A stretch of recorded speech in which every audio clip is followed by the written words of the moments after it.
नमो बुद्धाय मित्रों।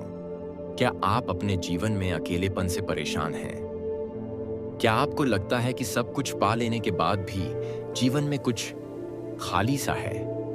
क्या आप तनाव और चिंता में घिरे रहते हैं? अगर आपके मन में ऐसे प्रश्न हैं तो आप सही स्थान पर हैं।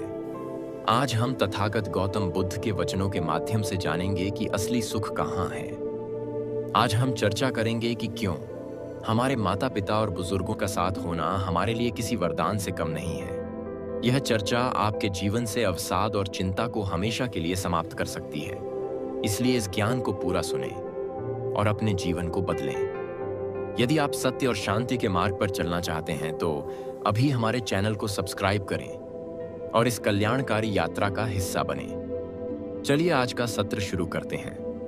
तथागत गौतम बुद्ध ने अपने जीवन काल में अनेक उपदेश दिए हैं जिनमें करुणा और मैत्री का भाव सबसे ऊपर है। आज का मानव भाग रहा है, वह धन के पीछे भाग रहा है, वह यश के पीछे भाग रहा है, मगर इस भागम भाग में वह उस मूल स्रोत को भूल गया है जहां से उसका अस्तित्व शुरू हुआ था। वह स्रोत हैं हमारे माता पिता और हमारे घर के बुजुर्ग। आधुनिक समय में हम जिसे स्वतंत्रता कहते हैं वह असल में एक भ्रम है। हम सोचते हैं कि अकेले रहने में ही सुख है। हम सोचते हैं कि अपने बुजुर्गों से अलग होकर हम अधिक सफल हो जाएंगे, मगर यह सोच केवल अज्ञान है। बुद्ध कहते हैं कि कृतज्ञता ही सबसे महान मंगल है। जो मनुष्य अपने माता पिता का सम्मान नहीं करता, उनकी सेवा नहीं करता, वह कभी भी मानसिक शांति प्राप्त नहीं कर सकता। आज के समय की सबसे मुख्य समस्या यही है कि हम अपनी जड़ों से कट गए हैं। एक वृक्ष जब अपनी जड़ों से अलग होता है तो वह सूख जाता है। ठीक वैसे ही जब एक परिवार अपने बुजुर्गों से विमुख होता है तो वह संस्कारों और सुख से वंचित हो जाता है। जरा विचार करें कि जब आप ऑफिस से थक कर घर आते हैं तो आपको क्या चाहिए होता है? आपको शांति चाहिए होती है। यदि घर खाली है तो वह दीवारें आपको काटने को दौड़ती हैं, मगर यदि घर में माता पिता हैं तो उनका मुस्कुराता हुआ चेहरा ही आपकी सारी थकान मिटा देता है।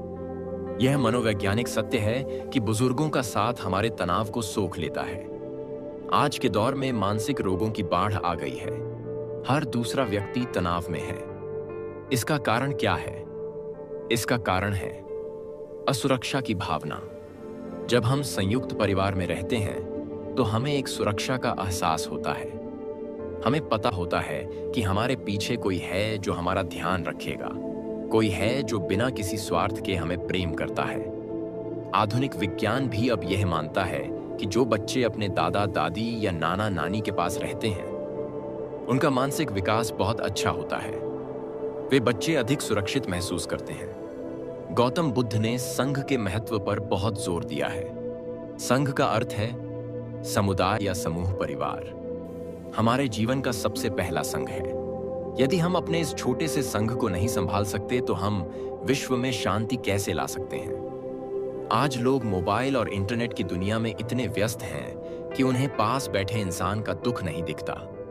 यह एक विडंबना है कि हम हजारों मील दूर बैठे अनजान लोगों से जुड़ना चाहते हैं, मगर अपने घर में बैठे माता पिता से बात करने का समय नहीं है। यह स्थिति दुखद है। बुजुर्ग हमारे घर की छत की तरह होते हैं। धूप और बारिश से छत ही घर को बचाती है। वैसे ही बुजुर्ग जीवन के ताप और संकटों से हमारी रक्षा करते हैं। जब हम उन्हें वृद्धाश्रम भेज देते हैं या उनसे अलग रहने का फैसला करते हैं तो हम अपनी ही सुरक्षा दीवार को गिरा देते हैं। बुद्ध के अनुसार दुख का कारण तृष्णा है और अज्ञान है। यह अज्ञान ही है कि हम यह नहीं समझ पाते कि हमारे बुजुर्ग हमारे लिए कितने कीमती हैं। उनके पास जीवन का वह अनुभव है जो आपको किसी किताब में नहीं मिलेगा, जो ज्ञान आपको गूगल पर नहीं मिलेगा। वह ज्ञान आपको अपने पिता या दादा के पास बैठकर मिल सकता है। उन्होंने जीवन के उतार चढ़ाव देखे हैं। उन्होंने समय के बदलते हुए रूप देखे हैं। जब आप किसी मुसीबत में फंसते हैं तो उनका एक सुझाव आपको सही रास्ता दिखा सकता है। इसे आधुनिक उदाहरण से समझते हैं। मान लीजिए आप अपने व्यापार में या नौकरी में किसी समस्या का सामना कर रहे हैं। आप तनाव में हैं। आप डॉक्टर के पास जाएंगे तो वह आपको दवा देगा, मगर यदि आप अपने पिता के पास बैठकर उनसे चर्चा करेंगे तो वह आपको अपना अनुभव बताएंगे। उनका अनुभव आपको हौसला देगा। यह हौसला ही असली औषधि है। संयुक्त परिवार एक विद्यालय की तरह है जहां हर पल कुछ नया सीखने को मिलता है। बच्चों के लिए तो यह वरदान है। आजकल माता पिता दोनों नौकरी करते हैं। ऐसे में बच्चे घर पर अकेले रह जाते हैं या फिर किसी बाहरी व्यक्ति के भरोसे रहते हैं। इससे बच्चों के मन में असुरक्षा जन्म लेती है। मगर यदि घर में दादा दादी हैं तो बच्चों को अकेलापन नहीं लगता। उन्हें कहानियों के माध्यम से संस्कार मिलते हैं। उन्हें सही और गलत का भेद पता चलता है। यह संस्कार ही आगे चलकर उन्हें एक अच्छा इंसान बनाते हैं। तथागत ने कहा है कि जो मनुष्य अपने माता पिता की सेवा करता है वह उच्च लोकों को प्राप्त करता है। यहाँ उच्च लोक का अर्थ केवल मृत्यु के बाद का जीवन नहीं है, बल्कि इसी जीवन में मिलने वाली मानसिक शांति और सम्मान है। जब हम बुजुर्गों का सम्मान करते हैं तो हम अपने बच्चों को भी यही सिखा रहे होते हैं। यह कर्म का चक्र है। जैसा बीज हम आज बोएंगे वैसा ही फल हमें भविष्य में मिलेगा। यदि आज हम अपने माता पिता को समय नहीं देंगे तो कल हमारी संतान भी हमें समय नहीं देगी। यह प्रकृति का न्याय है। इसलिए अपने स्वार्थ को त्याग कर हमें सेवा भाव को अपनाना चाहिए। बुद्ध की शिक्षाओं में मैत्री का बहुत महत्व है। मैत्री का अर्थ है निस्वार्थ प्रेम। यह प्रेम सबसे पहले अपने घर से शुरू होना चाहिए। यदि आप अपने माता पिता से प्रेम नहीं कर सकते तो आप दुनिया से प्रेम नहीं कर सकते। आप ध्यान और योग की कितनी भी क्रियाएं कर लें, मगर यदि आपके घर में बुजुर्ग दुखी हैं तो आपको समाधि प्राप्त नहीं हो सकती। हमें यह समझना होगा कि बुजुर्गों को हमारी दौलत नहीं चाहिए, उन्हें हमारा समय चाहिए, उन्हें हमारा प्रेम चाहिए। जब हम उनके पास बैठते हैं तो उनकी आंखों में जो चमक आती है वह अनमोल है।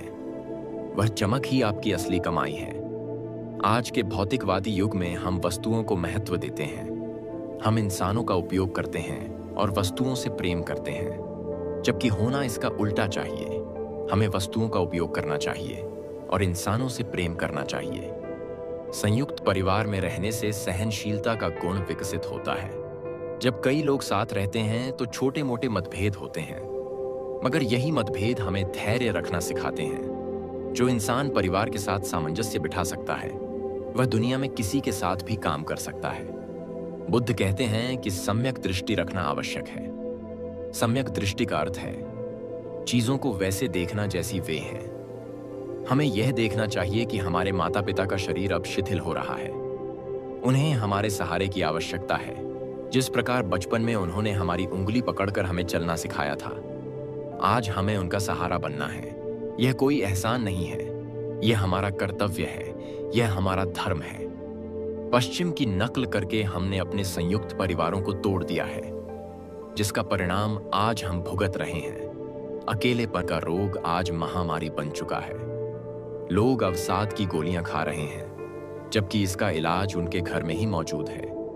आधुनिक जीवन शैली ने हमें बहुत कुछ दिया है, मगर हमसे हमारा सुकून छीन लिया है। हम बड़े शहरों में छोटे फ्लैट्स में कैद हो गए हैं, जहां पड़ोसी को भी नहीं पता होता कि साथ वाले घर में क्या हो रहा है। ऐसे में यदि कोई संकट आता है तो इंसान पूरी तरह लाचार हो जाता है। लेकिन संयुक्त परिवार में संकट के समय सब एक साथ खड़े हो जाते हैं। दुख बंट जाता है और खुशी दोगुनी हो जाती है। यही जीवन का गणित है जो हमें समझना होगा। बुजुर्गों का आशीर्वाद एक कवच है जो अदृश्य रूप से हमारी रक्षा करता है। विज्ञान अभी वहां तक नहीं पहुंचा है जहां तक हमारी भारतीय संस्कृति की सोच जाती है। हमारे पूर्वज जानते थे कि साथ रहने में ही भलाई है। आज जरूरत है कि हम फिर से अपनी जड़ों की ओर लौटें। हम फिर से उस प्रेम और स्नेह के बंधन को मजबूत करें। तथागत का मार्ग मध्य मार्ग है।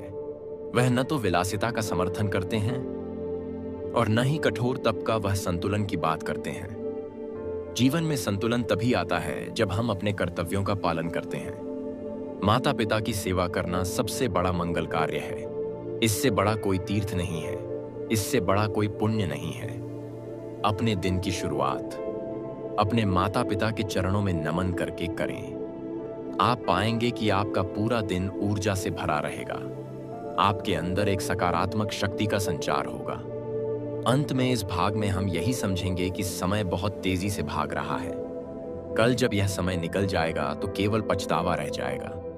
इसलिए आज ही अपने माता पिता को गले लगाएं, उनसे बातें करें, उनके अनुभवों को सुनें, उन्हें यह महसूस कराएं कि वे आपके लिए कितने कितने महत्वपूर्ण हैं उनका सम्मान करें, क्योंकि वही आपकी नींव है।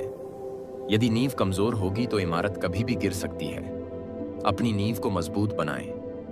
अपने परिवार को एक सूत्र में पिरो कर रखें। यही तथागत का संदेश है और यही सुखी जीवन का रहस्य है। आगे हम जानेंगे कि कैसे हम अपने अहंकार को त्याग कर इस संबंध को और गहरा बना सकते हैं और आधुनिक समय की चुनौतियों का सामना कैसे कर सकते हैं। तथागत गौतम बुद्ध ने सदा ही मनुष्य को अहंकार से मुक्त होने का मार्ग दिखाया है। अहंकार ही वह दीवार है जो हमें हमारे अपनों से दूर करती है। जब हम अपने माता पिता या बुजुर्गों से अलग होने का विचार करते हैं तो उसके मूल में कहीं न कहीं हमारा अहंकार ही होता है। हमें लगता है कि हम अब समर्थ हो गए हैं। हमें लगता है कि हम अपने जीवन के निर्णय स्वयं ले सकते हैं और बुजुर्गों की सलाह हमारे मार्ग में बाधा है। यह सोच ही हमारे दुख का कारण बनती है। आधुनिक युग में हम देखते हैं कि पति और पत्नी दोनों ही काम करते हैं, दोनों ही धन कमाते हैं। इससे उनमें एक प्रकार का अभिमान आ जाता है। जब घर में कोई बुजुर्ग नहीं होता तो पति और पत्नी के बीच छोटे छोटे विवाद भी विशाल रूप ले लेते हैं, क्योंकि उन्हें समझाने वाला या रोकने वाला कोई नहीं होता। एक संयुक्त परिवार में बुजुर्ग एक ऐसे सेतु का काम करते हैं जो दो किनारों को जोड़कर रखता है। जब पति और पत्नी के बीच मनमुटाव होता है तो घर के बड़े उन्हें सही राह दिखाते हैं। उनका अनुभव बताता है कि क्रोध से कोई समस्या हल नहीं होती।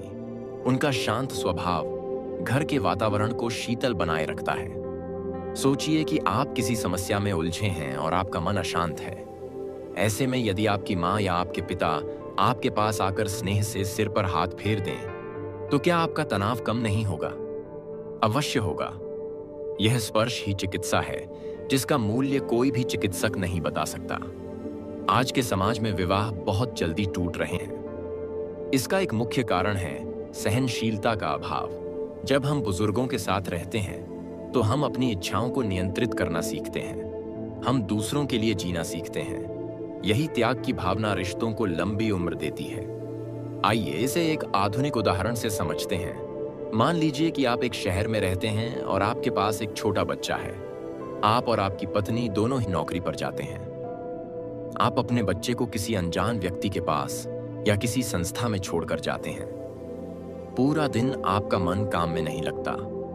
आपको चिंता रहती है कि आपका बच्चा ठीक होगा या नहीं। क्या उसने खाना खाया होगा? क्या वह रो रहा होगा? यह चिंता आपको मानसिक रूप से कमजोर करती है। अब दूसरी स्थिति की कल्पना करें। यदि आपके माता पिता आपके साथ हैं तो आप निश्चिंत होकर काम पर जा सकते हैं। आपको पता है कि आपका बच्चा अपने दादा दादी की गोद में सुरक्षित है।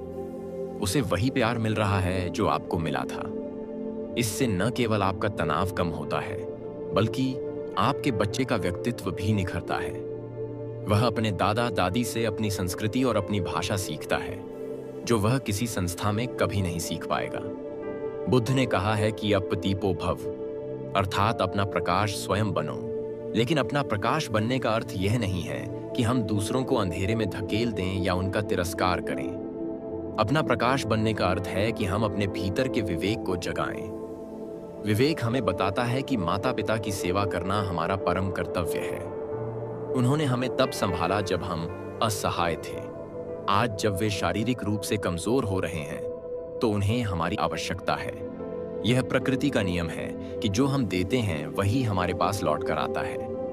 यदि आज हम अपने बच्चों को यह दिखाएंगे कि बुजुर्गों का सम्मान कैसे किया जाता है, तो कल वे भी हमारा सम्मान करेंगे। बच्चे उपदेश से नहीं सीखते, बच्चे अनुकरण से सीखते हैं। वे वही करते हैं जो वे अपने माता पिता को करते हुए देखते हैं। आजकल लोग निजता या स्पेस के नाम पर अलग रहना पसंद करते हैं। वे कहते हैं कि हमें अपनी तरह से जीने की आजादी चाहिए। लेकिन क्या यह वास्तव में आजादी है या यह अकेलेपन की कैद है? जब आप अलग रहते हैं तो घर के सारे काम, सारी जिम्मेदारियां आप पर आ जाती हैं। आप बिजली के बिल से लेकर घर की सफाई तक हर चीज में उलझ जाते हैं। आपके पास अपने लिए या अपने जीवन साथी के लिए समय ही नहीं बचता। लेकिन संयुक्त परिवार में काम बंट जाता है, जिम्मेदारियां साझा हो जाती हैं। इससे आपको वास्तव में अधिक समय मिलता है। आप एक दूसरे के साथ गुणवत्ता वाला समय बिता सकते हैं। घर के बुजुर्ग अक्सर घर के छोटे मोटे कामों को संभाल लेते हैं, जिससे आप पर बोझ कम होता है। यह व्यवस्था एक दूसरे के सहयोग पर चलती है, जो समाज की सबसे मजबूत इकाई है। तथागत की शिक्षाओं में प्रज्ञा का बहुत महत्व है। प्रज्ञा का अर्थ है सही समझ। हमें यह समझना होगा कि भौतिक सुख सुविधाएं हमें शारीरिक आराम तो दे सकती हैं, लेकिन मानसिक शांति नहीं दे सकती। मानसिक शांति केवल अच्छे संबंधों से मिलती है। जब हम शाम को घर लौटते हैं और पूरा परिवार एक साथ बैठकर भोजन करता है, तो वह भोजन केवल पेट नहीं भरता, वह हमारे मन को भी तृप्त करता है। हंसी मजाक और सुख दुख की बातें हमारे मन के गुब्बार को बाहर निकाल देती हैं। अकेले रहने वाला व्यक्ति अक्सर अपने ही विचारों में खोया रहता है। वह अपनी समस्याओं को बढ़ा चढ़ाकर देखने लगता है, जिससे वह अवसाद की ओर चला जाता है। लेकिन परिवार के बीच रहने वाला व्यक्ति अपनी समस्याओं को साझा कर लेता है, जिससे उनका प्रभाव कम हो जाता है। एक और महत्वपूर्ण पहलू आर्थिक सुरक्षा का भी है। आज के समय में महंगाई चरम पर है। एक घर चलाना आसान नहीं है। जब परिवार साथ रहता है तो संसाधन साझा होते हैं, खर्चे कम होते हैं और बचत अधिक होती है। यह बचत भविष्य में काम आती है। लेकिन इससे भी बड़ी बात है भावनात्मक सुरक्षा। जब घर में बुजुर्ग होते हैं तो हमें पता होता है कि किसी भी संकट के समय वे हमारे साथ खड़े होंगे। उनका अनुभव हमें गलत आर्थिक निर्णय लेने से भी बचाता है।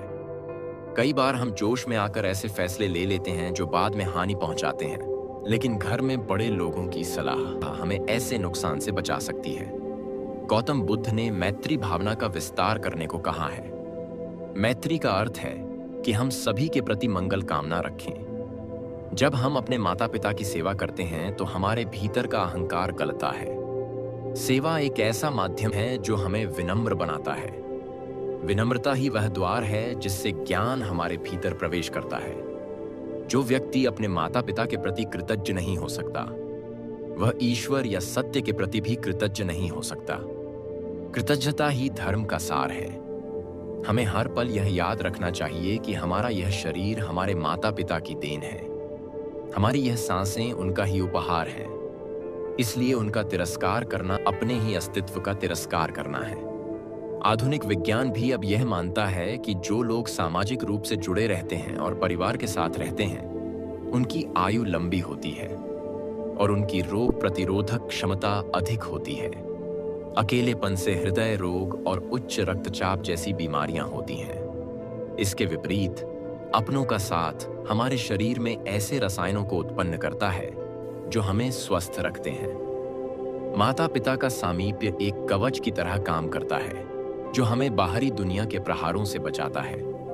जब हम उनकी सेवा करते हैं तो हमें जो आत्मिक संतोष मिलता है वह किसी भी दौलत से ज्यादा कीमती है। हमें यह भी विचार करना चाहिए कि हमारे माता पिता ने हमारे लिए कितना त्याग किया है। उन्होंने अपनी रातों की नींद खराब की ताकि हम चैन से सो सकें। उन्होंने अपनी इच्छाओं को मारा ताकि हमारी इच्छाएं पूरी हो सकें। उन्होंने अपने सपनों को पीछे छोड़ा ताकि हम अपने सपने पूरे कर सकें। क्या अब हमारा यह कर्तव्य नहीं बनता कि हम उनके बुढ़ापे की लाठी बने? क्या हम इतने स्वार्थी हो गए हैं कि हमें केवल अपना सुख दिखाई देता है? याद रखें कि समय का चक्र हमेशा घूमता रहता है। आज हम युवा हैं, कल हम भी वृद्ध होंगे। यदि आज हम अपने बुजुर्गों को अकेला छोड़ देंगे तो कल हमें भी अकेलेपन का सामना करना होगा। यह कर्म का विधान है जिससे कोई नहीं बच सकता। इसलिए तथागत के मार्ग पर चलते हुए हमें अपने चित्त को शुद्ध करना चाहिए। चित्त की शुद्धि तभी संभव है जब हम अपने मन से द्वेष और स्वार्थ को निकाल दें। हमें अपने माता पिता को बोझ नहीं बल्कि अपना गौरव समझना चाहिए। उनका होना हमारे घर की शोभा है। जिस घर में बुजुर्गों का सम्मान होता है उस घर में देवता निवास करते हैं। वहां लक्ष्मी का वास होता है और वहां कलह कभी प्रवेश नहीं करती। हमें अपनी सोच को बदलना होगा। हमें यह समझना होगा कि असली आधुनिकता कपड़ों या रहन सहन में नहीं बल्कि विचारों में है। और सबसे श्रेष्ठ विचार वही है जो सबको साथ लेकर चले, जो टूटने में नहीं बल्कि जुड़ने में विश्वास रखे। इस चरण के समापन की ओर बढ़ते हुए हम यह संकल्प लें कि हम अपने माता पिता की आंखों में कभी आंसू नहीं आने देंगे। हम उनके हर दुख को अपना दुख मानेंगे और उनकी हर खुशी में अपनी खुशी ढूंढेंगे।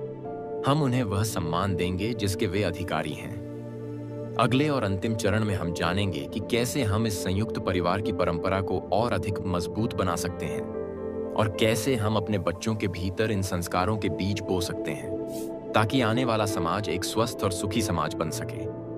हम इस चर्चा के अंतिम चरण में प्रवेश कर रहे हैं। अब तक हमने जाना कि बुजुर्गों का साथ होना हमारे मानसिक स्वास्थ्य और सुरक्षा के लिए क्यों आवश्यक है। अब हम बात करेंगे भविष्य की, यानी हमारे बच्चों की और उन संस्कारों की जो केवल एक संयुक्त परिवार में ही जीवित रह सकते हैं।